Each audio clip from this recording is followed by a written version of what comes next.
So the style of this lecture, I would rather have more as an open conversation. I was told there was going to be 5 people in this room, and that's how I designed my. Well, there's 5 people, but now there's 15, and so we'll see how that goes. So I'd ask if you have questions during. I'd like to take this as a conversation as much as me talking to you from my experience, because that will help you and your colleagues talk. One of the key things that we're going to talk about today is ultimately the culture of how your organization works. And for me, that'll be really quite funny because I know that all of you have a completely different culture to one another. Therefore, some of the things will be really helpful. Some of the things will be completely alien to you. Take that with a grain of salt from wherever your organizations are from. Cool. So just to introduce myself, my name's Leonard Sim. Told me last night, I am the European Sales Director here at IDBS. I am father to 2 kids and my beautiful wife. That's my son Leon, my daughter Isla, and my cat Heston, who is always found by the fire, flaked out like this. Personal hobbies for me. I trained as a biologist at university and then immediately went, oh my God, I don't want to spend any time in a lab. But I still have a passion for sciences and I'm an amateur paleontologist. I have not found those dinosaur bones, by the way. That was just a picture. I have found dinosaur bones in the Isle of Wight with my daughter. Awesome. And for my birthday, we went down as well to the coast. So if anyone want to geek about that type of stuff, come talk to me. But for my hobbies, if you need to talk to me about anything fun, I enjoy 3 major things. One is fencing. So it's a little sword. I'm a national fencer, believe it or not, which is really fun. Anyone know who the blue guy is? Good. 1 person. Okay, you and I can talk later. I have many of them in my house. You sound like my wife. So I'm into tabletop wargaming, which is good fun, and nice whiskies. So you know, I don't do all 3 at the same time. That's quite tricky. So okay. So what we're going to start off with is. Many of you will be in a meeting rooms much like this. You've been sat with your team thinking, oh, how do we generate this next idea? How do we get this? And ideas sometimes can be incredibly easy to come by. You pitch it at your Monday morning team meeting, everyone nods, someone writes something down, then nothing happens. And sometimes ideas can become like a churn or a factory that's, you think this would be great to do, but how do you move it past that initial step? Maybe you bring it up next week. Oh, you know that idea that we talked about last week, the next month. Oh, we wanted to implement this report. We want to get this data out. We want to do this workflow. And they kind of just sometimes stall and everything. The momentum sometimes go. Then sometimes, you know, if you brought this up repeatedly, you feel like you brought up the same conversation over and over. Momentum's gone. Okay. So one of the problems that we find within companies, it depends on who they are. This is not applicable to everyone. The general rule of thumb, companies tend to want to be protecting them now rather than thinking about exposing themselves to the risky stuff for the future. And so it becomes a structural problem, which can strangle your innovation and hold things up for yourselves. Flip side can be the good idea fairy, which comes from on top and then comes in and then gives you some fantastic ideas and you think, oh, how the hell do we execute this? Which has no grounding, but it has, someone's been to an AI talk and wants to say, we should do AI now. And you go. So you can, we are, yes. So we also sometimes, as teams or innovation teams, can suffer from what I call a status quo bias, i.e., here's how we do things now. That's absolutely fine, and we're going to stay in that lane right now. This means as well that when you have different teams talking about your execution, especially as you, majority of you here are spreadsheet builders and designers, you can be sometimes very pigeonholed into this is a thing that we do without that sort of bigger picture view. And finally, sometimes you have that good idea, but you just don't understand what you're talking about, and you're not always speaking the same language. Technical perspective, it can be hard to get across what the value is of what you're trying to do. So We have a range of common blockers that we find within organizations: budget gatekeeping, fear of failure, different incentives, and of course, this cross-functional buy-in. Innovation tends to compete with operational priority. If you're a CRO and you've just got to get the work out, you've got to process the orders, because that's where your revenue as a business is coming in. It's really hard to say, actually, can we spend some time on making this process better?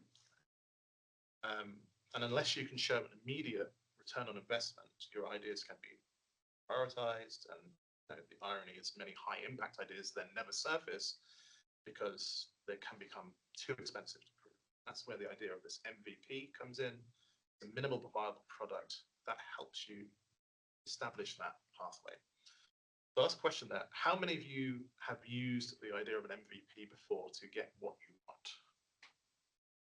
Okay, a couple. Would you mind, if you're able to, roughly tell us a little bit about the story and did? Sure, I'm a data scientist and visualization team. So we were basically tasked with innovation managers. We have the full pipeline of ideation to deliverable. Okay. And of course, since you're sort of self-sufficient, didn't need IT, we had our programmers and data scientists in the team. Basically, that's the first thing that you produce to see a proof of concept, and then you decide whether you're going to invest more user-friendly. So I won't give you any specifics of what we made, but that was our process, and using Scrum and Agile methods, we were like trying to be a startup within a national pharmaceutical company in Germany, which is not easy. So you sound like you're quite advanced in this process, but equally you have this same large corporate culture that you have to kind of go through. Did you find that the two impacted like I discussed it? Yeah, definitely, and that's why I'm in the team or was in the team, and let's say to fix a problem solver. Oh, how do you say that? Expectation management from everybody. So that was my down to try and get that buy-in from the stakeholders, those strings, and that worked quite well. We had some good successes, especially with some machine learning technologies that have been accepted. So, yeah, I'm happy, but not perfect. Would you like to take over this? Sure. One of the interesting things, so thank you for sharing. One of the interesting things we find though is with this is misaligned incentives. Now, what I mean by this, I'm a sales guy. So as Jamie always likes to say, we're coin operated. That's kind of what we're doing. Equally within your organizations, it's worth thinking about this. So do you have a path method to incentivize people for coming up with ideas that can do that? There are lots of different ways of doing this, from recognition in internal newspapers to on-time payments and extra nice Gucci prizes, president's awards, and all this sort of thing. Depends on your culture and your structure. But interestingly, not all companies have those as well. There is no method or ability. Or what's worse, you have it and nobody uses it. And so always a good sign of a good manager who knows of those tools and uses it often, because their team kind of gets that internal visibility that you need. You were talking about you're the concierge of the development team, it sounds like, or the fixer that you use. You talk about this lack of cross-operational buy-in, though. Internally in an IT team, we know you can get your voice of customer. You can speak scientist to scientist. You speak the same language. That doesn't always happen though, because some of you are IT, some of you are not. And so there's a language barrier there. Some of you are operations, some of you are not, and there's an operation there. Then you've got also people like compliance, for instance. And again, the way they're thinking about problems and how they're trying to get to end results be a completely different route and outcome compared to what you're talking about, let alone finance. Finance talk numbers, and that's pretty much it, right? So, that's like, that can lead to a problem of not my problem, which can be hard to overcome as well, unfortunately. Equally, for those who are maybe a bit more mature in this, however, you can sometimes get to what's called innovation theatre. What I mean by this is it's really easy to generate ideas. Actually, that's not the problem. We sit around on a Monday, we do this, we do this, we do this, we do this. Oh, great, let's do that. And actually, nothing really materialized out of it because you don't have a structure or a program behind it to kind of implement something behind this. Problems of this, if you don't keep innovating, and we know this as a SaaS provider, right? We don't keep adding to the product, implementation goes down, quality goes down, people's uses go down, and you've got, then finance will appear and say, we're spending X amount of money on 200 licenses. What's our usage like? Are we getting value for money for it? Suddenly you're in a bit of a death spiral there where you start going, well, no, because nobody's using it, we've got less money to invest in it, because we've got less money in it, nobody's using it. So how do you get around? We've talked about chasing the hype with it. So what we're going to look at is this sort of an MVP mindset. For me, an MVP is very tightly defined. And it's interesting, you said MVP, PAC already. Those technically have different terms in my head. In the real world, we can be quite interchangeable. Again, science and having one unified lexicon is a whole different topic entirely, you know, and it's exactly the same with this. But the key thing about an MVP, whenever you're talking about it, is it must be these three things. It must be lean, so really tight, really specific. The problems with ideas is they're a bit like spiders and they grow extra legs and then they run around all over the place. Okay, so if you're looking at problem as well, if you're looking at overall big workflow, you can see points within that workflow of, oh, we do this, this, this, and that would help this, and that would knock into this. That's great. The problem is an MVP cannot address all those things. Would you like a chair, by the way? There's a square one here. No? Can we pass this down? Yeah. Sorry, I saw you standing at the back. Thank you. Feel free to stand if you want. Now I made you feel bad. Yeah. I'm trying to get your cardio in here. General rule of thumb though. So if by lean is a general measure is me, if you can build it quickly, and I mean talking like weeks here, it's an MVP. If you're talking about months of development, you're talking about something else. That's a project. You're looking in the wrong area. It must be testable. So a big thing about IDBS is we got bought by Danaher. Danaher is famous for its Danaher business systems. These are based off the Toyota business systems, which are, you know, terms like Muda, Kaizen. Things will be familiar to a fair few of us. Very well established, known business process systems. The key thing about them, though, is we're here in IDBS, we're a data-driven company. The data drives our decisions. That must be incredibly important for an MVP. So have a very particular ground set of what are we able to do, what are we able to test, and how can we then, is it a measurable metric, rather than it makes me feel better? Okay, because you can't do that. Okay. How did that work out for IDBS when you've seen these new methodologies that people everybody open arms embraced and fully implemented in 2 weeks, or how long did that take to get into your DNA?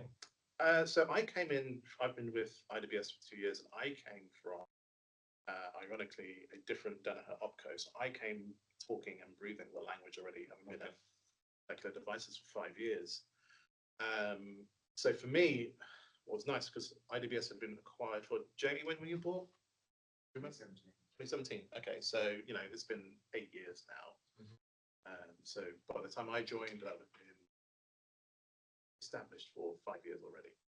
So yeah, Jamie might be a better way to answer that one if you wouldn't mind. What was it like having Danaher rules put into IDBS land? Well, I've been with IDBS for over 20 years. As companies grow, I've matured with the company, but the company's matured as well. We go through inflection points. The first one was when we adopted ISO. We changed processes, we put quality controls in place. We did that when we implemented the ELN. Our approaches were different working with customers. With Danaher, I think that was an inflection point in IDBS as well. I don't think it was a wholesale change for us. I think it was an adoption of putting principles in place that governed what we were doing anyway. But it's designed to sort of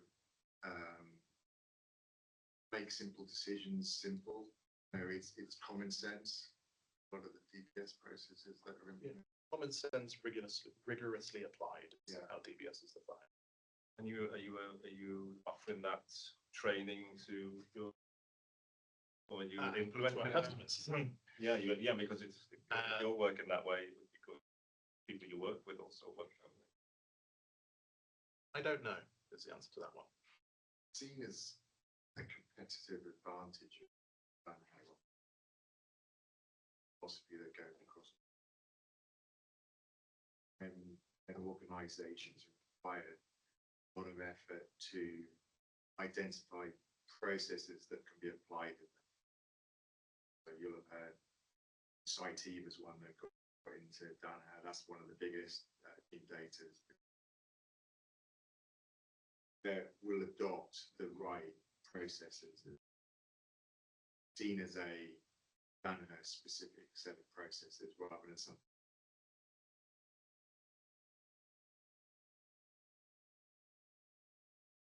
Finally, on this point of being testable,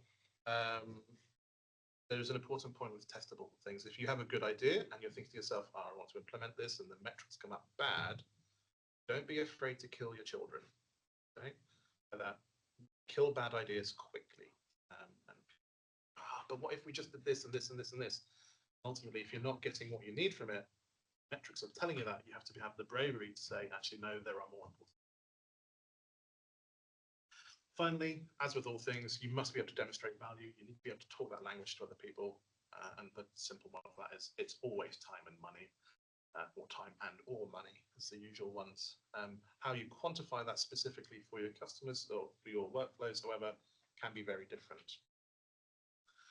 So internal MVPs, usually from a IDBS perspective, we think of MVPs as a customer-facing tool. We come up with an idea with you. Usually internally for you, though, they are an internally facing tool only.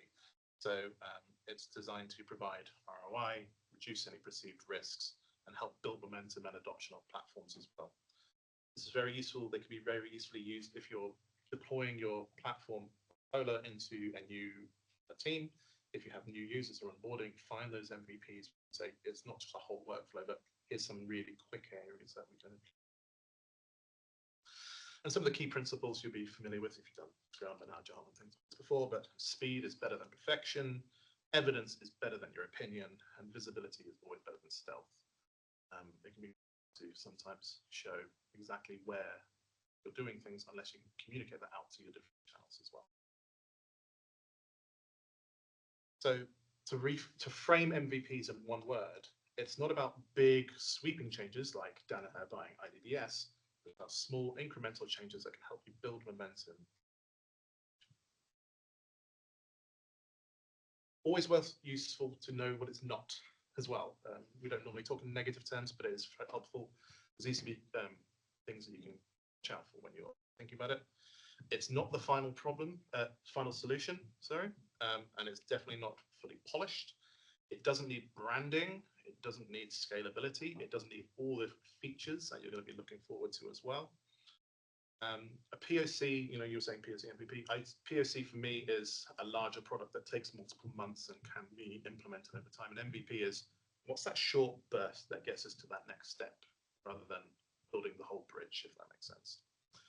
POCs tend to test technical feasibility, whereas an MVP is more about stakeholder viability.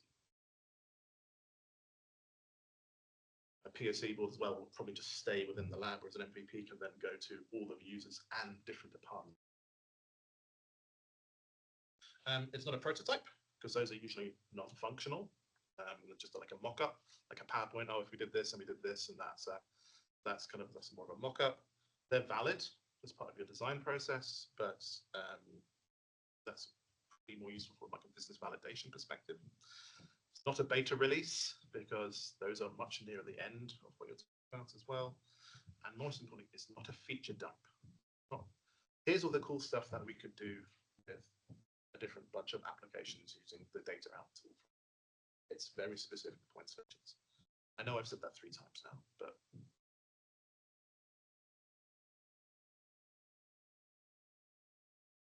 so when you're building your internal MVP, there's a few areas you should probably think about yourself. So and I'll go over these 6 ones specifically. So you need to define your problem clearly. What is the pain point that you're solving? Who experiences it? So is it internal users? Is it your customers? Is it stakeholders within your business? Why does it matter now for business?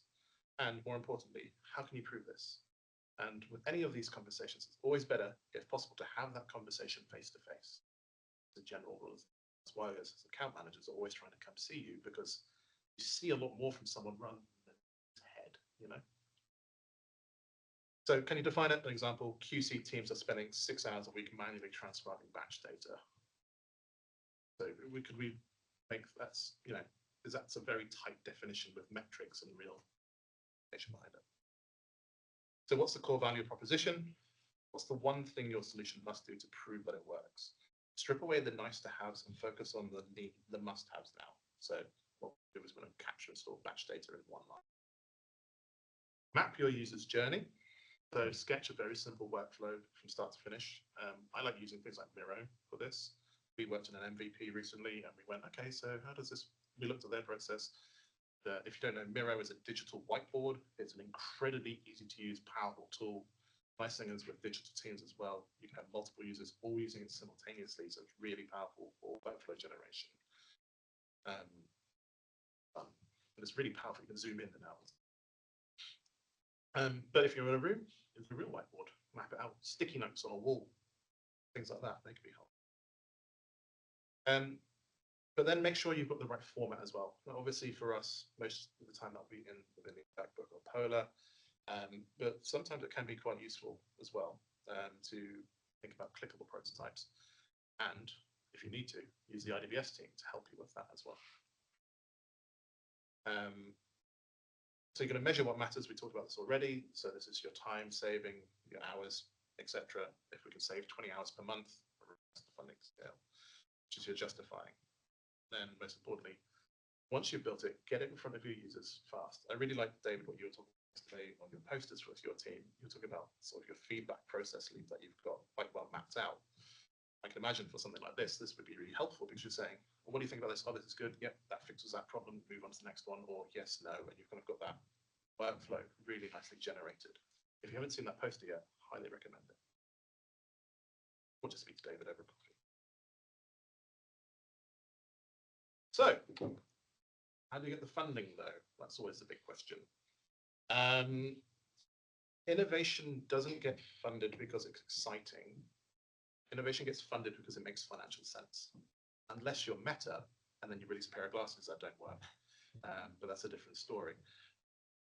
So the terms I tend to like to use, ROI, return on investment, payback period, and cost avoidance. Well, if you're not from a financial background or even a sales background, you may not be familiar with this. Some of you will be, of course.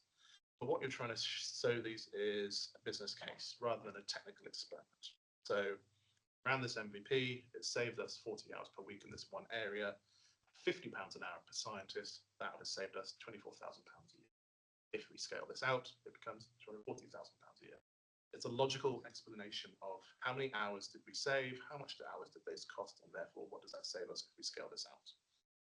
You then need to follow that out with, if it's going to cost us 240k savings, well, it was going to cost us 50k to implement it. The business case is sound and makes sense. As long as you can prove it though, and that's what your MVP is for. It can be worthwhile as well noting there are tools out there. If your organization is maybe less mature than some of the ones we've heard about, do you have the tools internally or the processes to prove this? So it's worth checking across other departments. They probably will. Don't, and you will need one. IDBS can provide you one. We have return on investment documents, also what's called a transformational impact assessment, which will show you sort of the impact of some document. These are effectively mini business cases that we can use. Now, those are overkill for an MVP half the time, so we would cut them down because an MVP is going to be tight. If you have larger products, we can use these as well, but they're available to you. Speak to your account manager. Make sure you're using internal champions though to speak about where you're going from. So an internal champion will be looking at the problem that you're experiencing in a different way than how your users are doing it. So this could be maybe IT from a feasibility perspective, ops from an impact perspective in terms of hours, clients potentially from maybe a credibility perspective. And what you're trying to do, a good analogy for it is a bit like a choir. One voice by itself can sound beautiful, but it can be drowned out. You have multiple voices singing in harmony, different parts, but creating one sound, creating a fatter image for them when you're sort of, so when you're bringing that application towards your finance teams or budget, having multiple perspectives on why, rather than just your labs, we would like to do this to create X, can create a much more rounded. The side note of that is a champion can also help you navigate your internal politics. Now, some offices can be a bit like Game of Thrones, and I don't want to go there. Other ones can be happy and a nicer place to work, perhaps, but they can also validate your MVP and give you a perspective outside of where you're looking that says, actually, this is important. We spoke about earlier as well, is this in line with our strategic goals of where we want to go as a business? They might be aware of strategic value streams that they're trying to tie into and say, yes, what you're doing here ties into what we're doing over here as well. And that helps you create that narrative internally to help build a stronger picture. This helps you then move as well through that whole creating urgency. It's moving beyond, this would be nice to have, to this is why we need to act now. Ideas can stall and die unless you manage to gain that. Don't digitize this process before the next inspection, for instance, we could risk a fine. That creates urgency, right? So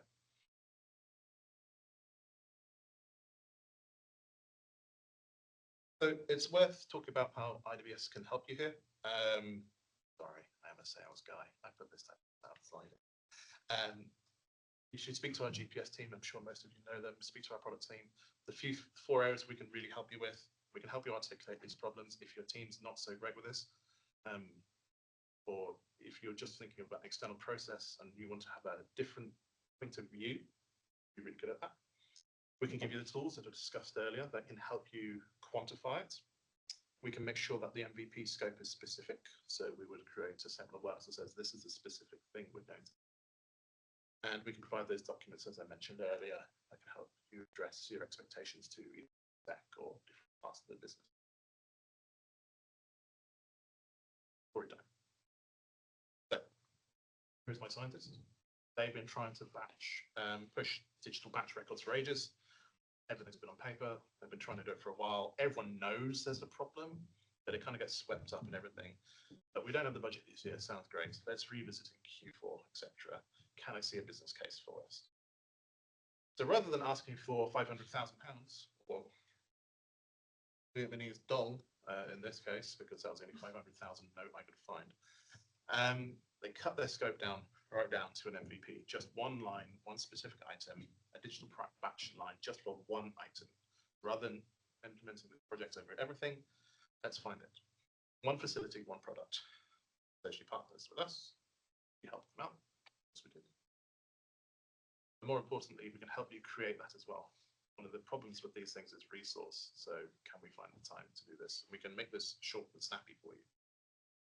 Implementation within 6 weeks, no integrations, no bells and whistles, just enough to prove that it works, that it saves time and reduced errors. Went live, and more importantly, it gave line supervisor who was impacted quantifiable metrics report back on, so reduction of batch time review, less or zero transcription errors, and faster deviation closure. And then you don't just keep those results yourself, but you invite other people from teams to come see. Go invite Martin from quality and Sue from finance to come see what you've been doing with this. Suddenly you've got real users, real data, real outcomes, able to then say, now we can actually ask for the piles of cash to do the actual bigger project. Okay. Now we've proven, the line I would like to say, we've proven the value, now we want to scale.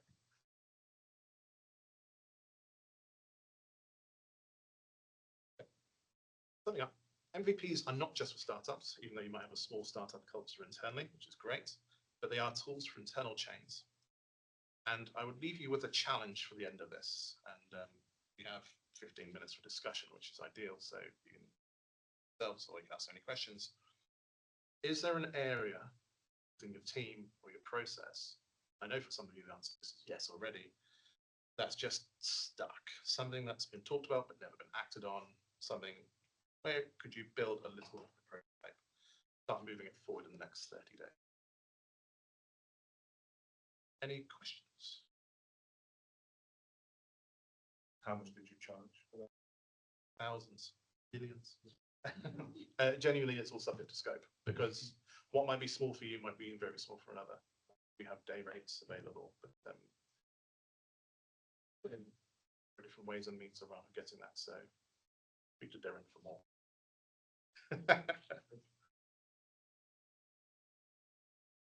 Any other questions or thoughts?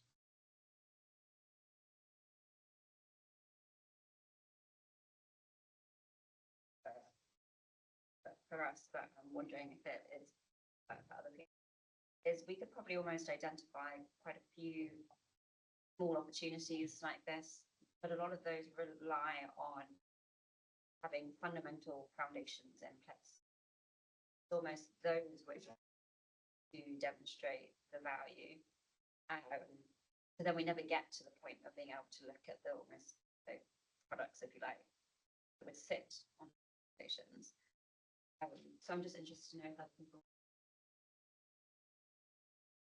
because straight away I can think of, oh, maybe a handful of things.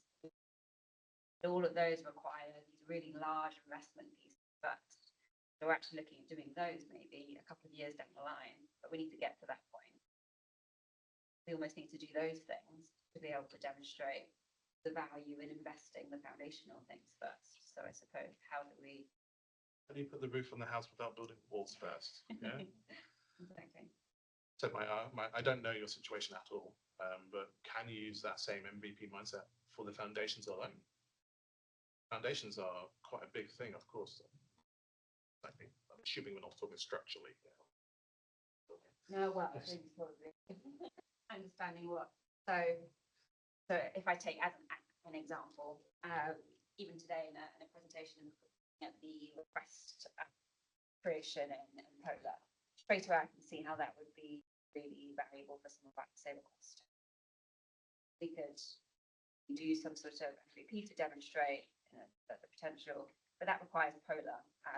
For anyone who doesn't know, we're on desktop on-prem. Are you from London? Yes. Yeah. So, to be able to, and that's something which, we have groups who are looking at our say request system. And I'm thinking, well, that would be great to look at that. But we have, big steps to do before we can start to tap into some of, and I know I'm thinking specifically for things related to IDBS, we have other things that we could apply this sort of as well. But it's those types of things which would make the end users and the business side like, oh, that's something that affects our day to day. That to them is really valuable.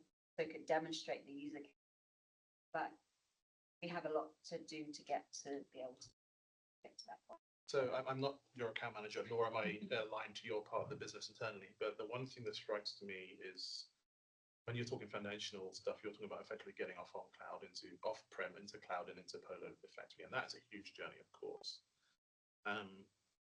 Maybe there are ways you could potentially shortcut it though, or update it. One of the things I could think about was, why don't you have, if you're in a on-premise environment doing these additional things, especially with all the extra functionality, can be hard. Why don't you potentially look at ways of maybe renting a Polar server, a short-term one with a limited license amount, so that you can do your development and testing in it. Then helps you build all those little cases as well as so when we've done all this foundation work, look where we've got, and you're kind of doing your development work ahead of time as well. I don't know your situation exactly, so this is just an idea.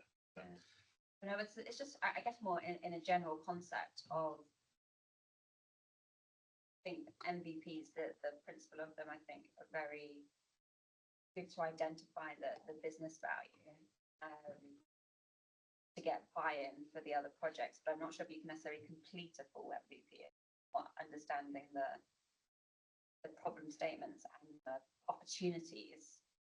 But I think it would be difficult to measure it because you're not always in a position to test it. So you could use that approach to sort of identify, but actually being able to put the numbers to it what, we're saying here. So if you could physically go and do it, then you can provide that, okay, well, look, it's going to save you X amount of time, it's going to do this and that. Whereas it still ends up being a little bit blue sky, or it appears blue sky and theoretical because we can't. Yeah. We can't. I mean, this is some of the parts. Is the problem. There's so many different pieces that can be applied. I think what we should be trying to do is build consensus to move forward. Right. So the desired outcome of an MVP is a decision to help us progress to the next stage. And I think because we're a long way away from where other organisations are, we need to do that and move it in multiple areas. Mention your request. That's something that we could look at that as a specific topic, and then we get to the sort of the point of consensus where people go, okay, we understand that, we can progress.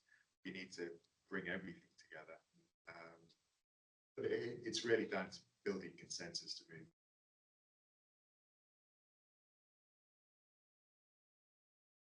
Maybe I can jump in there because I've got some issues, and my recommendation would these big central infrastructure things forward by focusing on something in the future. I would really don't focus on handling now. I mean, I didn't hear it yesterday, but the on-premise, when will that support run out? I didn't hear any dates or times, because if you go back a slide, and you're forced to move, be a good push for you argument. But have you got a date for when that's support? There is a published date, yes. And when is that? One that's published is the end of next Okay, so but I mean, so there you go. There's your answer there. Yeah, but Yeah, we and need to to- be honest, we've actually, so we had this conversation, Yeah. and, and I think you also referred to it, it's that sort of carrot versus stick, and actually a stick can be quite a good tool to enable your sort of senior management to sort of help to drive, because then it becomes a need rather than a nice to have. But I think it then puts you in a position of you've got a bit of a time frame. So ideally you'll be doing it through the carrot, and because we want to progress and have additional functionality and have improved efficiencies, but sometimes it's the stick that actually enables you to get there. Yeah, what we want to be focusing on is adding additional value. That's the key. I think that's the sort of support dates more than IT operations type thing. Value to business, then building that consensus should be easy. Going back to the mention of the poster, one of the things that I think is really good about the poster that you created is the fact that it's a clear process, so the people in the business know what their expectations of them are. I think that's key for anyone to get through that MVP. Right? I was saying to Lenny a similar thing before, that the scientists understand that, but now it's the challenge is to make sure that the management and the also see that, because they're sheltered from that process a bit. So when we go in with new ideas and getting investment, they don't see those processes that are happening. So it's about that.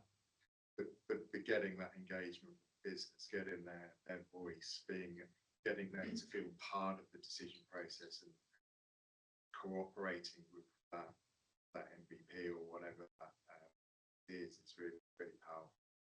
That's what builds. You effectively will all become mini salespeople during this process, right? When we're selling to a new client, one of the things, if we have a single point of contact, I can guarantee you probably, because no organization works in a silo really, and no organization works with one person at the top.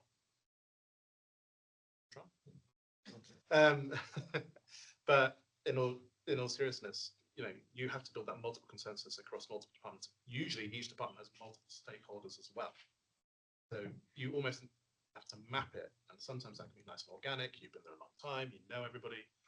Larger organizations, really hard, and you have to go into your teams and figure out who reports to who, and then send them a message or try and meet them over for lunch and coffees like this.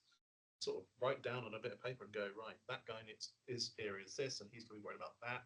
This guy's area is this, and he's going to be worried about that. For instance, you're starting to see different areas of overlap to build that consensus. Any other thoughts or questions?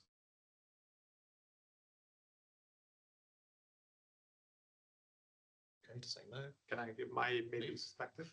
I used to do a lot of like essentially proof of concept modeling in sort of my previous role. It was more sort of production side manufacturing. So you run like, 300 scenarios of like what your production line could be based on demand in 10 years.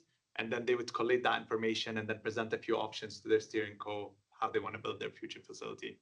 And I was thinking kind of in the same perspective when you were talking about having many little MVPs and many different groups and a foundational layer, is that perhaps some of it is also creating those sort of scenarios of, okay, if I can tackle this problem, can I get small ROI here? What's the small sort of value here? And then it might be small here and small there, and then that compounds into justifying the foundational, investment. But yeah, it's maybe having those sort of like scenario analysis that used to help us, because with production lines, it's like you never know, what drugs might come through the pipeline. So yeah, that's just one way about it. Yeah. Well, we're at time. We'll be back here. So thank you very much. I think your next and final session is downstairs. Thank you all. Yeah.